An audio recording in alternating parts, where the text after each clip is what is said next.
So yun guys, meron tayong nabili sa Black App. Itong DD5 dual channel dashcam. Nakakahon siyang ganyan. Buksan natin, unbox natin yan dito. Angas ng ano. Tapos ito yung laman niya. Bang! Kompleto. Ganda na nalagyan. Secured, safe and sound. Tapos meron siyang ganites. Uy! Nakalagay sa loob to ha, ingat kayo. Napaka-importante nito. Ito yung pangdikit eh. Sa ganyan, didikit mo dyan para dyan nakalagay yung dashcam. So yan, may manual. May kasama siyang ganyan, SD card. Ito yung ano, cord. Lalagay doon sa may parang sa cigarette socket. USB Type-C, malapad. Yan kinakabit. Ganda ng itsura nito, oh. Angas. Meron siyang mahabang cord. Ito yung sa para dito sa rear camera. Para sa likod dyan. Tapos kinakabit to. Mamaya pakita ko sa inyo paano siya ikabit. Sobrang haba nito. Hindi kayo mabibitin. Ito yung sa harapan, dito nilalagay. Pang. Ito yung mga pang mount. Meron siyang kasama, isa sa pinaka-importante sa lahat, meron siyang ganito. Ang tawag dito kasi? Panundot. Panundot siya, kompleto. Para sa ganito yan. Importante to, nawawala to. Pang ganyan yan, pak. Okay, so pakita ko sa inyo paano siya ikabit. Actually, first time ko pa lang din mag-i-install nito.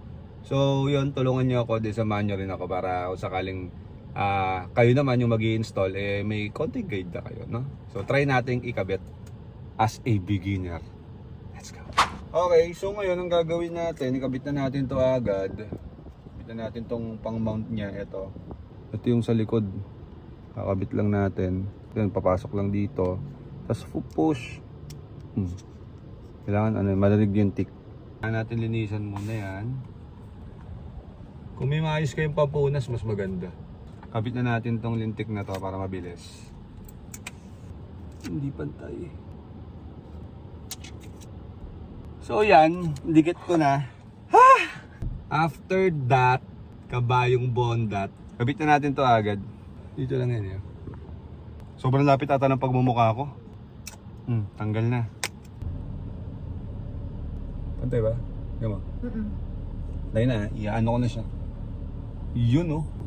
Tibay niyan, boss. So nakabit na natin. Next naman na gagawin natin, guys. So ito naman, ito huwag niyo tatapon to. Kakailanganin yan. Para kapag sumobra, pwede natin itago ng rubber band. It's time to pagapang the wire, my friend. Pagapangin na natin tong wire na yan. Ayusin muna natin ang konti. Siguro doon ako sa likod. Palit na tayo. Oo, pwede. Tatago na natin to. Kabit na muna natin siya. Okay. So, move lang natin yun ng konti. Yun narinig yung tick sound. Paano? Yan. Ngayon, ito kakailanganin na natin yan para maitago na. Gagamit ka ng Panundot. Ayun! Akin na. So, yun yung una. Ayun Kita ko dyan. Nakita nyo? Okay. So, lagyan natin ng konting loosen dito. Wala, kahit pala isuksok ko ng ganyan, pwede Natatago siya dito. Di mo na kailangan sundutin, sa ceiling. Di ba?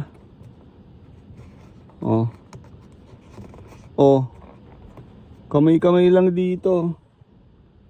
Kamay-kamay lang. Ito kailangan nata. Dito na ako agad Dadakot-dakotin nyo lang Iaano nyo lang. Tapos dito na tayo sa Gedli.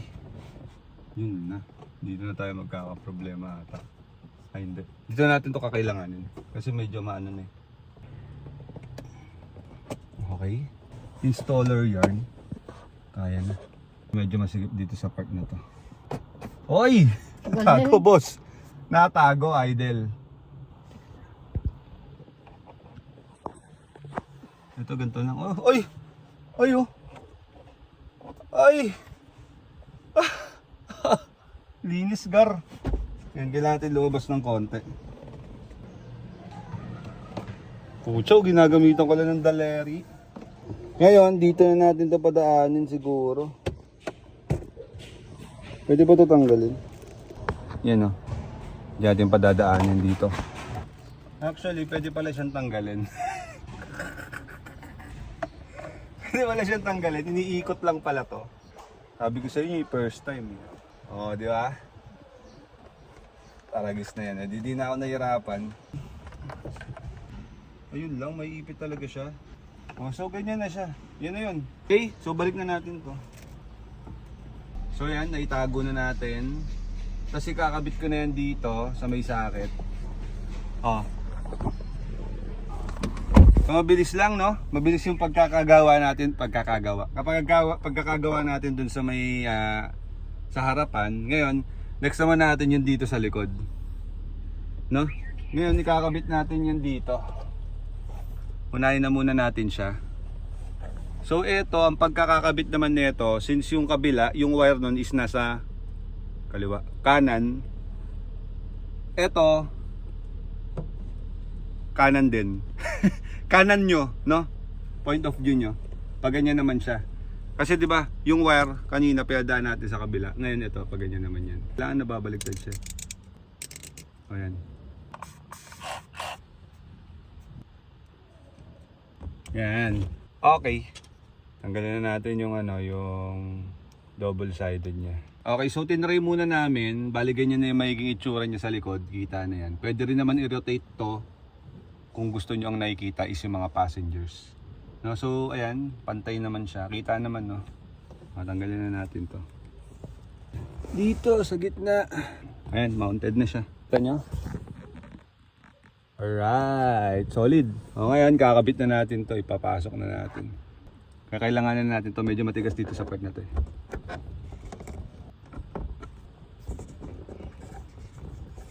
Medyo mahigpit siya dito. Wow. Ayun, pataas pala dapat. Yan, pataas ang pasok. So yan, ang ayos na niya. Ayan. Goods na yan.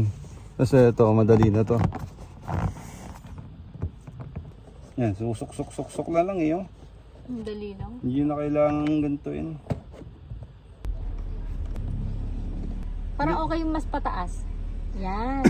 Pag dito kasi pag pataas, Oh. wala akong pagtataguan ng wire. Mas sobrang haba ba? Sobrang haba ng wire. So kailangan dito talaga sa ilalim para may pagtaguan tayo ng wire. Masyadong mahaba yung wire eh. So dito talaga tayo. Sa ilalim talaga natin siya padadaanan. Okay? So kailangan ko nang lumabas. Ayan, haba yan. Dito na natin yung padadaanan. Tanggalin muna natin to. Matrabaho lang pero goods lang. Importante kasi nakatago, malinis yung pagkakayari. Mahaba pa siya. Halos hindi ko to nagamit, no, guys. Most of the time daliri gamit ko. Pampinger.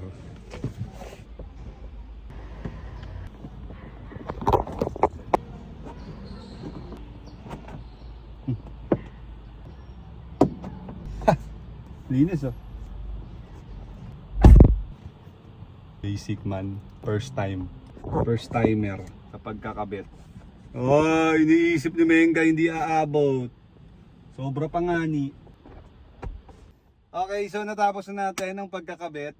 Naikabit na natin yung ating camera, no? So maayos 'yan, wala kang makikitang mga diyan, labas-labas na mga wire. Naikabit naman natin na maayos. So kita niyo dito. Ayan. Wala naman siya, ito pala. Ayan, dito wala na. Oh. Naipasok naman natin mula dyan hanggang dun sa likod. So goods na yan. Ngayon try natin kung anong itsura niyan kapag nasa cellphone na. Pakita ko na rin pala sa inyo kung paano siya ikabit sa cellphone. Kaya kami bumili niyan kasi importante yan sa isang sasakyan mga boss. No, protection natin yan sa lahat ng mga bagay like yung mga hindi natin inaasahan, mga yung bundol-bundol, wag naman sana, yung mga ganyan. Pag kayo yung nasagi, para kahit papano meron kayong protection, no? Tapos sa mga MMDA, kunyari, di naman kayo talaga, wala talagang ginagawang violation, tas huliin nila kayo, at least meron kayong protection, no? O, kadalasan naman kasi ginagawa nila, bago kanila huliin, talaga tikitan, titignan mo nila kung may dashcam. Pag meron, palayasin ka na. Okay, bago, alis na tayo dyan, next topic na tayo mga boss. Since nakabit na nga natin yung ating dashcam, no, na-install na natin yan, maayos ang pagkakayari, mga kaibigang oso. No? Ang gagawin natin, magda-download tayo ng application para makita natin yung mga kaganapan dito. Automatic nagre-record na yan. Tapos nakasaksak yan dapat dun sa may cigarette socket niya. yung USB saksakan niya dun. Ito yung itsura niyan nung application, tingnan nyo. Itong isang to, DDPi. Or dito sa box niya sa likod, meron naman siya. So scan nyo na lang yan, automatic na yan. Pupunta na kayo dun sa may application downloading, no? Ngayon, click lang natin yan, no? Ito yung application, no? Add lang kayo dyan. Kailangan nyo lang mag-add, i-scan nyo lang. Pero kailangan naka-on yung device. I-click nyo lang yon yung device with screen, yan. Ay, hindi, nakakonect na kasi ito eh. O, nakonect na kasi namin. Pero kailangan din kasi nakakonect yan dito. Yung wifi niya, yung DDPi, Yung no? wifi, yung wifi niya DDPi. Nakalagay naman doon sa may manual niya. Ito, pakita ko na lang rin sa inyo. Nandito sa may manual user guide, no? Sa may, saan dito yun? Pangatlo? Pangatlong page ba? 1, 2, Ito lang. tulang. So sa tulang, ito siya yung application instruction, yung numbers, ito sa number 6. Application instruction. Kung makikita nyo dito sa number 3 niyan, number 4 niya, na andun yung default password.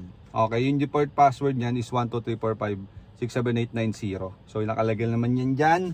Basahin nyo na lang. Ngayon, pag nakakonect na yan, connected na, no? Ngayon, open natin. Pag open natin, dito na tayo. So, enter device lang yan. Enter device. Ayan yung nakikita nyo sa labas, guys. Okay? Then, kung gusto nyo makita yung likod, click nyo lang to. Yung nasa taas. Sa likod. Ayan sa likod nyo, guys. So, kita naman, no? Ang ayos naman siya. Ang ganda rin ng quality ng camera, no? Sobrang linaw din niya. Kung makikita ninyo, sobrang linaw niyan. Then, pwede mo i-capture yung mga gusto mo. Pwede mo i-capture din yung mga gusto mo niyan. Kita nyo naman, boss. Okay? So, kahit madilim, no? Kahit sa dilim, solid yan. Okay? Kitang-kita yan. May mga gumawa na rin ng video niyan kapag gabi. So, sa next video na lang, papakita ko sa inyo pagka gabi na. No? Kung malinaw ba siya talaga. Ayo, naririnig din, oh. Hindi ka makakapambabae dito.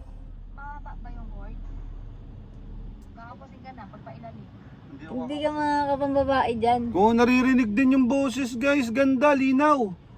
Oo. Kaya kung gusto nyo bumili ng ganitong klaseng quality na pang dashcam, pero kung nang bababae ka, wag na. Yari ka dito, boss. Maririnig ka. Yung boses mo maririnig. Hindi tatanggalin lang. Alanganche. Hindi, pag tinanggal yung yung USB, wala na. Alam mo nang nang bababae. Ganun yun. Okay? So yun lang, kung gusto nyo bumili ng ganito, andyan sa yung link sa sa comment section na lang lalagay namin. Hindi pa kasi pwede yung yellow basket natin since wala pa tayong 1,000 followers. So please help me guys to reach 1,000 followers sa aking TikTok channel. So yun lang mga bossing. Maraming salamat sa panonood. You once again, this is Medj TV sa YouTube channel. And Shoes Mariosep naman sa ating Facebook page. This is, ano ba yun? Wala na tuloy ako sa outro ko. Yun lang. Thank you very much. Bye-bye. GG's.